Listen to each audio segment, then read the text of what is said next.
start then our new grammar concept. Okay. Now, I know it took me a while, but I do have your last exams. And on the last exam, we went through AR verbs.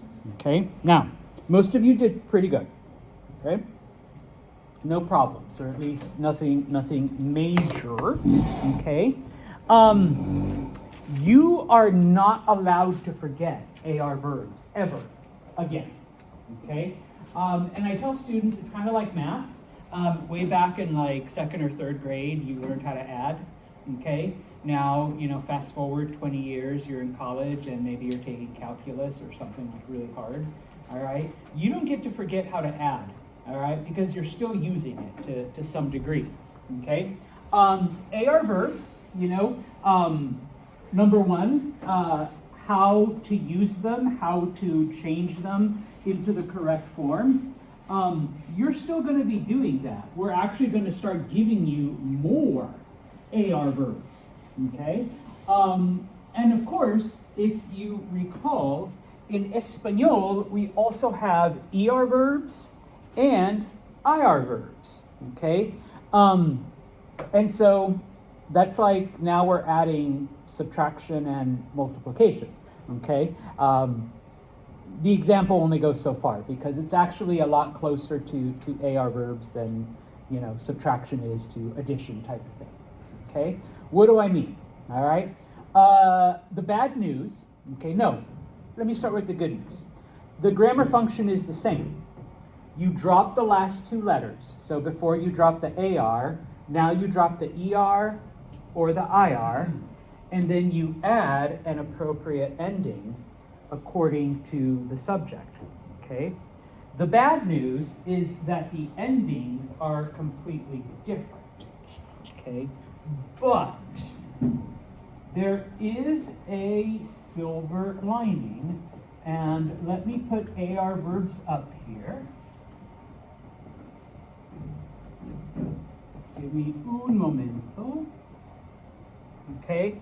Now, there are certain patterns, and if you're a person that can pick up on patterns really quickly, this should be easy for you.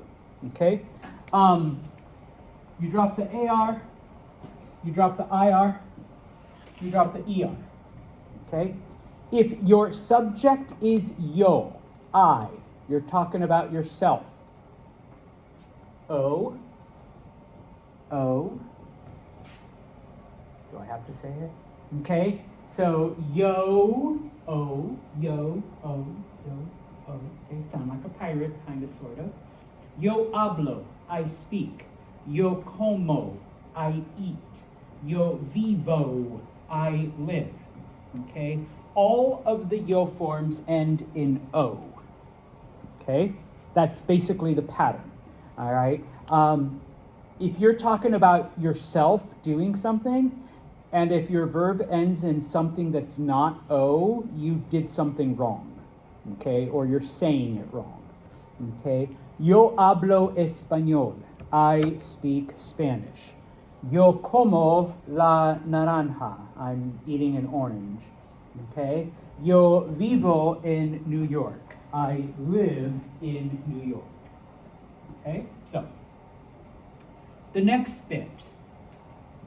This is an AR verb, okay?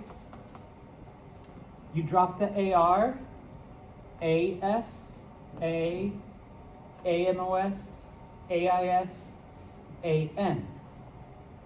This is an ER verb. You drop the ER, but there's an E right there. ES, E, EMOS, EIS, EN. Okay?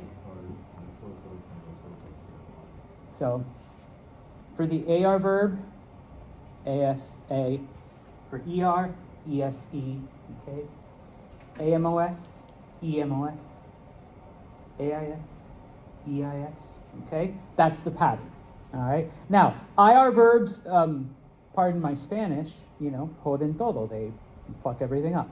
Okay? Because these are the same as these. Okay, so E-S-E-E-N, but the nosotros and vosotros form do in fact follow the pattern. So I-M-O-S and then just I-S. Okay, so there is like a pattern to it, but then there's also like a little disruption of it. Okay, but I tell people like now, of course, I couldn't do this. All right, I only know this because a Spanish teacher at Spanish teacher school pointed it out and said this is a good way to teach your students. Okay, for me it was O-S-E emos es-en, O-S-E emos is-en. All right, I do better by just flat out, straight up memorization, just throwing it against my head and it'll stick at some point. Okay, but if you're one of those people that can catch patterns and need pattern, you also have that. Okay, and I know there's some students that are like that. Okay, so now, pregunta? Oh, like I said, it's expected that you remember this and kind of apply it to this. That is why if you notice on page 70, there's really no explanation. Everything that I've been telling you right now, it's like it's because I'm the teacher and I know shit. All right, but basically, like, it's expected that you remember. The only thing that I'm supposed to tell you is like, hey, there's the new endings, memorize those, okay, or study them. All right. If you go down then to the next part, there's not as many verbs, okay, because we gave you a lot before. Oh, don't worry, we'll give you a lot more. Emma, it's just for now, okay? We've already given you a lot of vocab in este capítulo, so they kind of want to tone it down here, okay? But you do need to know what these mean, okay? So, abrir, to open, all right? Yo abro el libro, I open the book, okay? Aprender, what I hope y'all are doing, to learn, okay? Now, there are some verbs in Espanol that have to have the word a after it. A normally means to, T-O, okay? In this case, it doesn't. It's just there, okay? So asistir means to attend, but you have to have the a. You can't just say yo asisto clase de español.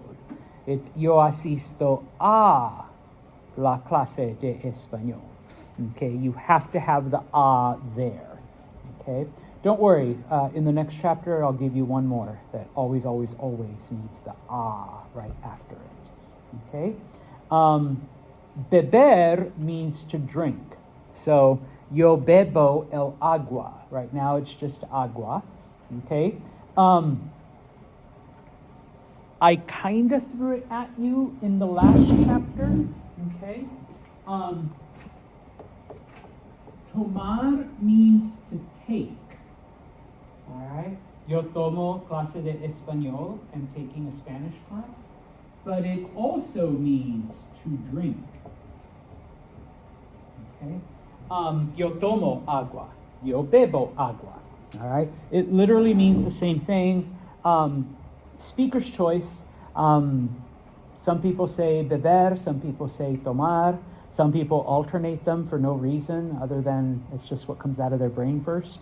Okay? Whatever. Okay? So yeah. Okay? Even though in this chapter we're learning beber, and you should use beber for this chapter, be aware that tomar also means to drink. Okay? Comprender, to understand. And all you have to say to Señor Santos is no comprendo. What is no comprendo? I don't understand. Okay? Creer, to believe. Okay? Deber, which means ought to or must or should. It can also mean should. Okay? Escribir, to write. Leer, to read. Recibir, to receive. Vender, to sell. And vivir, okay, our other example, to live. This is the only verb that it works with if you forget what it means. If you look at the verb vender, and if you read it with an English accent, vendor, what does a vendor do? Yeah, sells. So vender means to sell.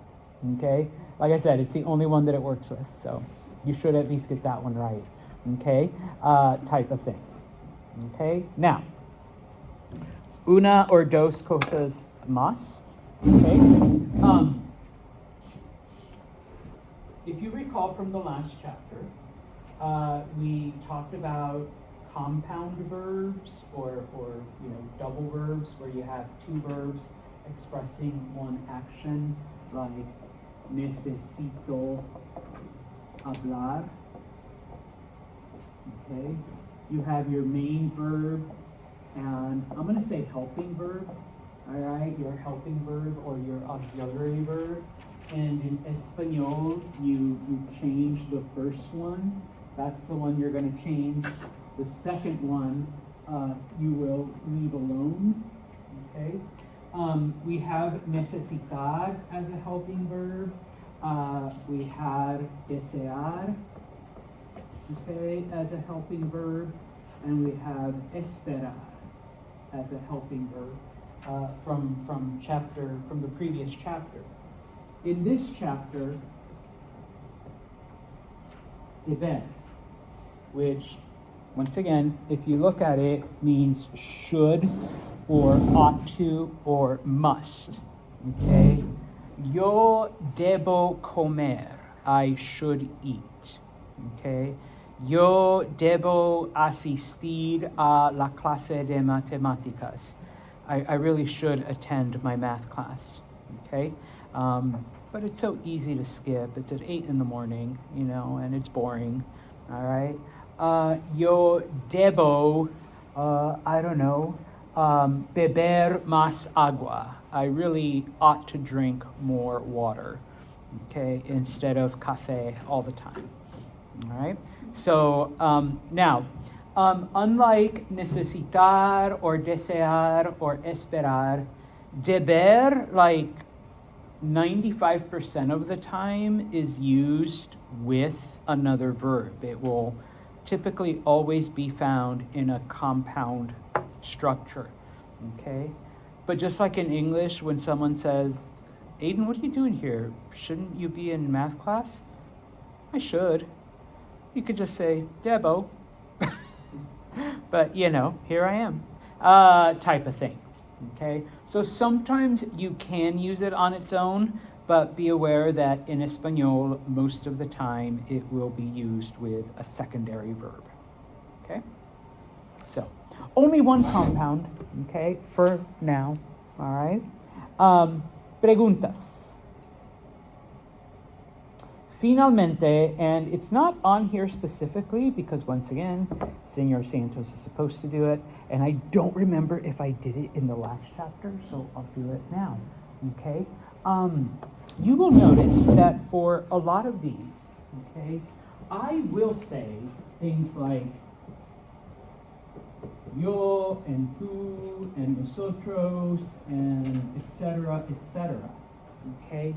But, okay, I can say, yo como la naranja, I eat an orange.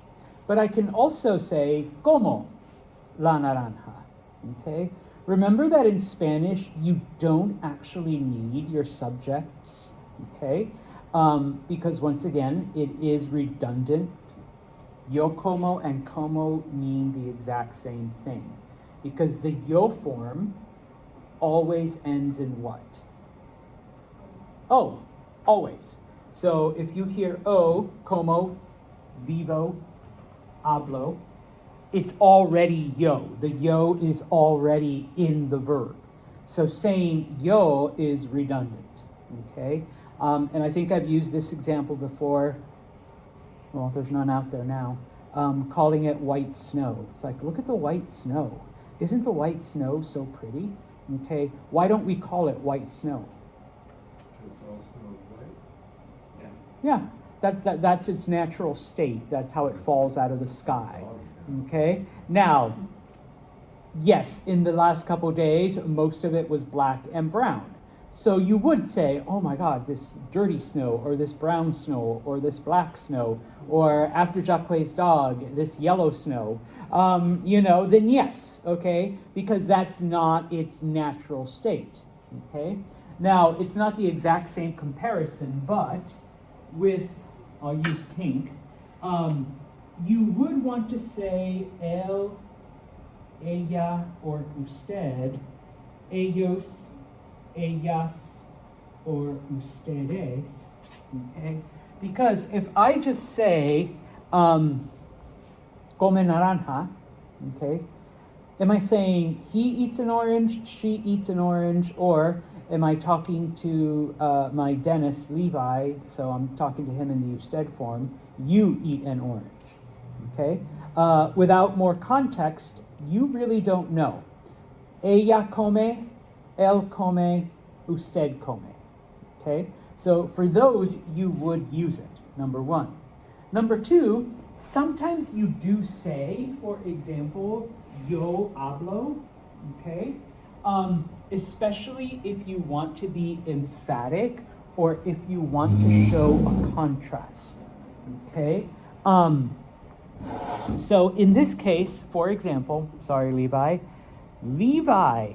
habla holandés, or Levi habla flamenco, yo hablo español, okay?